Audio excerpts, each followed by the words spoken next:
Welcome to Coaching Uncut, a special series on the Unstoppable Woman podcast, where I take you behind the scenes and give you a peek into the private coaching I do with my clients.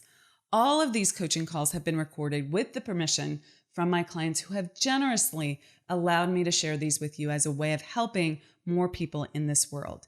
They give you access to master level coaching and the opportunity to learn the lessons that they're learning right along with them. Please keep in mind that these recordings are not studio productions and the audio quality may be less than ideal, but the content will take you far and help you become unstoppable. With that, listen in and learn.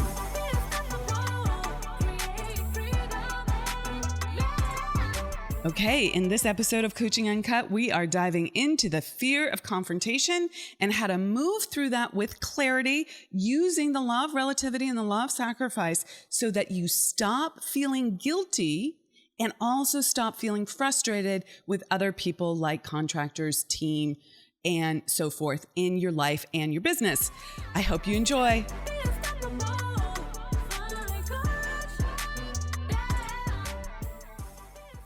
Okay. How did it go yesterday? Pretty well. Yeah, pretty good. I got my question you asked me about how avoiding confrontation is helping me and hurting me. Okay, let's hear your answers. Okay. So, I think in helping me, it's been helping me keep the peace. No one leaves, keeping friendships and growing business. But how it hurts me is that I don't get what I want. I can get resentful and then I'm inauthentic. Yeah. Oh, this is really juicy and good. So let's take the how it helps you and play devil's advocate with that, and then how it hurts you, let's play devil's advocate with that too. Okay, so we're going to give them equal analysis here. Okay. So can you do the how it helps you list one at a time for me? Sure. So keeping the peace. Okay. So in what ways is that actually helpful, and in what ways does that inadvertently perhaps hurt you? And this is an exercise, Wendy, just to pull back the curtain on what I'm doing here with you. The law of relativity says nothing is big or small, good or bad, until we compare it to something else. So is keeping the peace good or bad? What are we comparing it to? And the challenge for most people is they don't know. There's a level of uncertainty around what would happen if I didn't keep the peace. Is that really so bad, right? Is it good compared to that? Or am I actually missing out on incredible growth, more opportunities, right? So let's play that out a little bit. Can you see, I mean, the obvious thing is keeping the peace, good relationships, less energy spent on dealing with that, all of that, right? That's sort of the base level, if you will, the sort of normally accepted level. But you could argue that you would have better people working for you if you didn't keep the peace, right? Not that you have terrible people working for you right now, but the faster you deal head on with something that's not working instead of just trying to keep the peace, the faster you would recognize that you need to raise your game with your team, for instance, okay? Now, I know we were talking about this in relationship to clients, but I've seen you post even recently in the spirit of, let go of a PETA client, right? Yep. And 5 new came in. Look at that, right? Right. So I'll pause here and stop talking for a moment. What is, when you look at it from the teaching that I'm framing it as, can you see how this is both helping and hurting?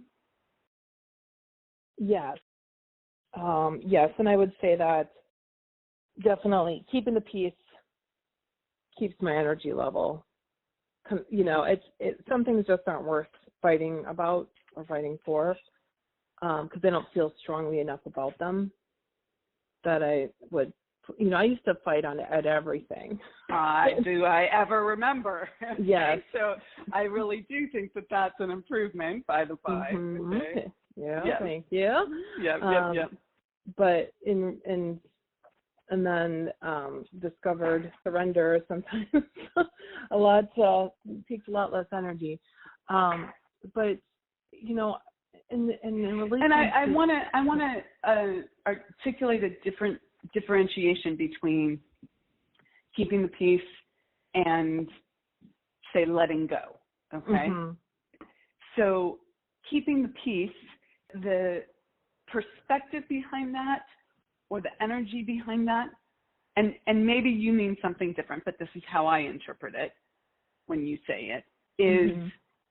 I'm going to withhold expressing myself. I'm going to withhold articulation of some specific thing in order to let it just go past me. And mm-hmm. there's an energy of contorting yourself in resentment behind that. It's fine to consciously, with awareness, decide this isn't the battle I want to fight. I don't need to bring this up. But then be really good internally with that decision and not be resentful. Okay? That's the rub right there. Okay? Mm-hmm. Whether we call it keeping the peace, surrender, law of sacrifice, whatever you want to put this under, it's your come from energy that matters the most. Okay? Sure. Okay?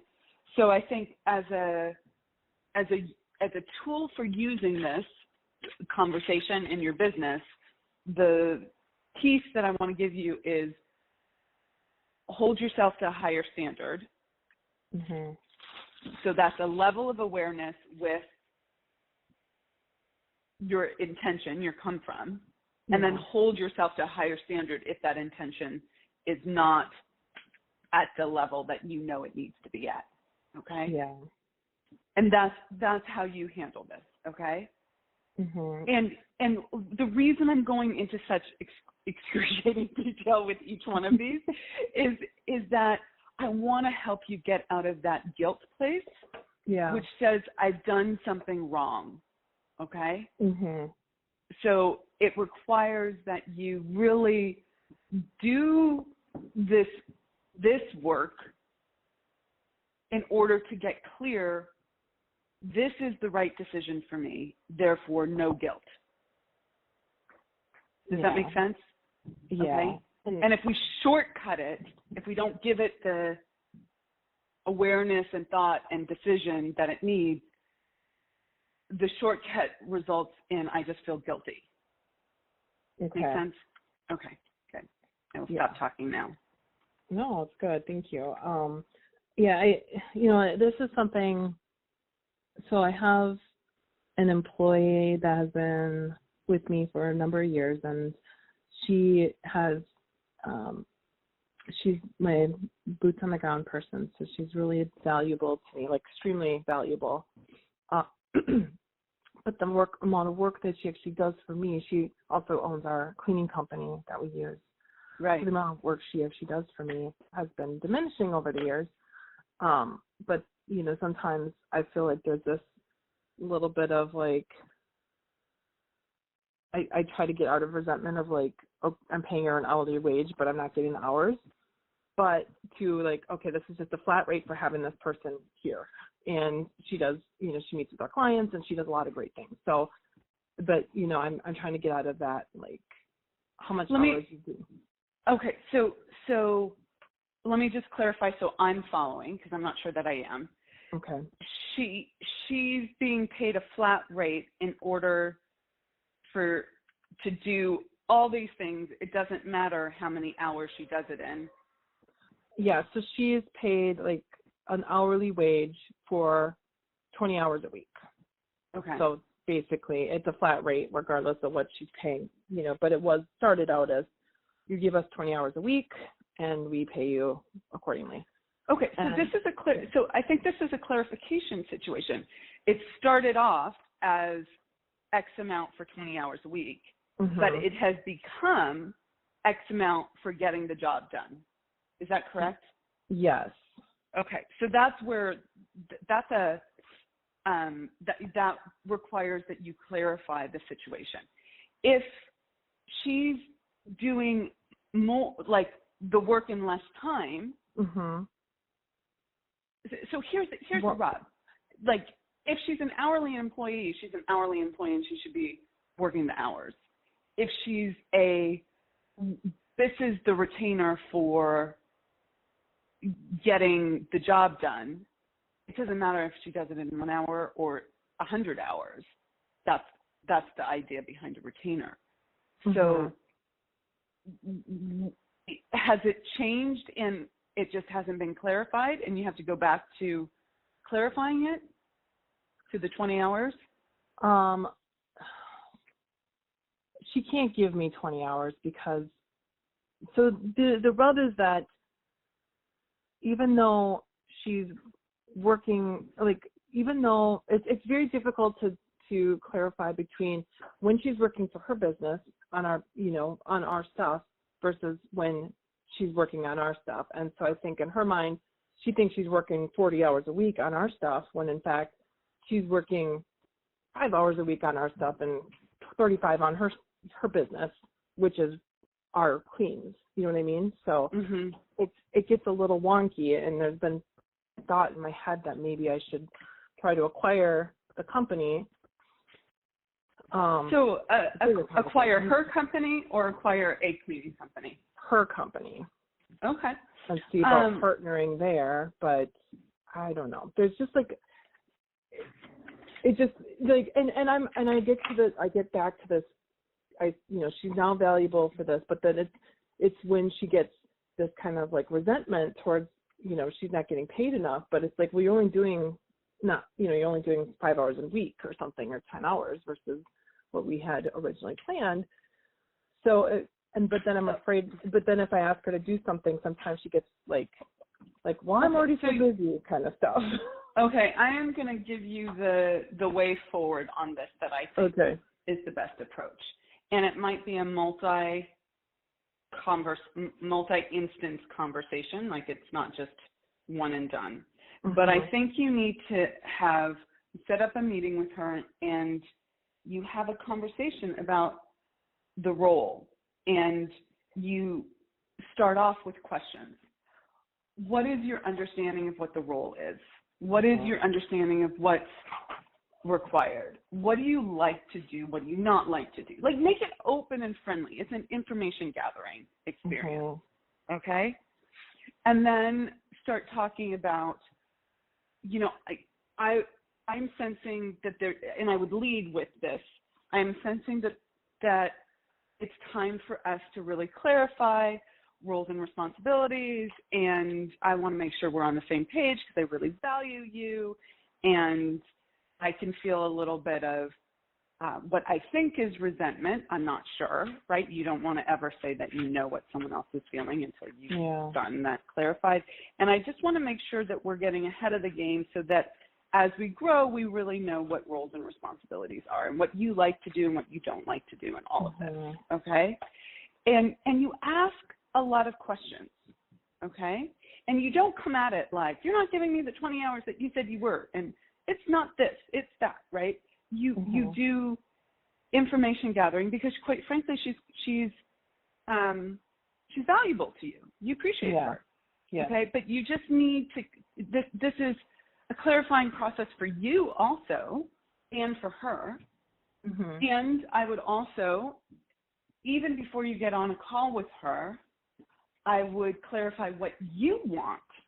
Okay, what would be ideal for you?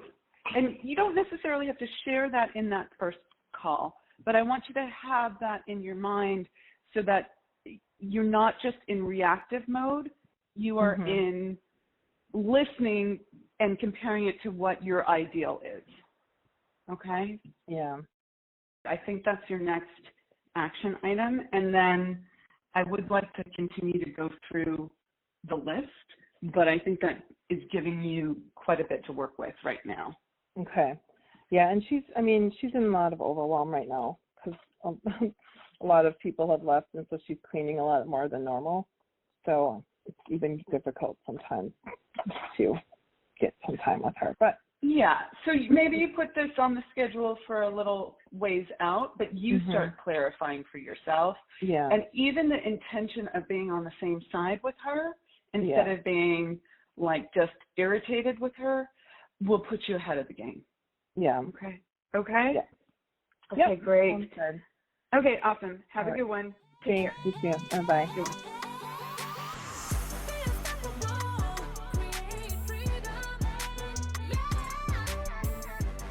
So with that, I invite you to come to the Unstoppable Woman Income Breakthrough Summit, where we are going to be going into all of this and the FEM model for making a rapid breakthrough, manifestation matrix, scale plans, all of that at the 3-day virtual summit. For our loyal listeners, we have a special promo code. This is just for you guys who are loyal listeners to the podcast. Please go to theunstoppablewoman.com/summit. And when you check out, the promo code gives you $200 off of your registration. So please use this promo code. The promo code is LOYAL, LOYAL, loyal, for loyal listener. And we thank you for being a loyal listener. And join us at the summit. It's going to be fantastic. There are going to be a bunch of ambitious, driven, heart-centered entrepreneurs going for more, and a great community. We're going to be workshopping. We're building networking opportunities into the 3-day event. It's just me teaching for 3 solid days. It's an immersive experience. Please go check it out and join us there.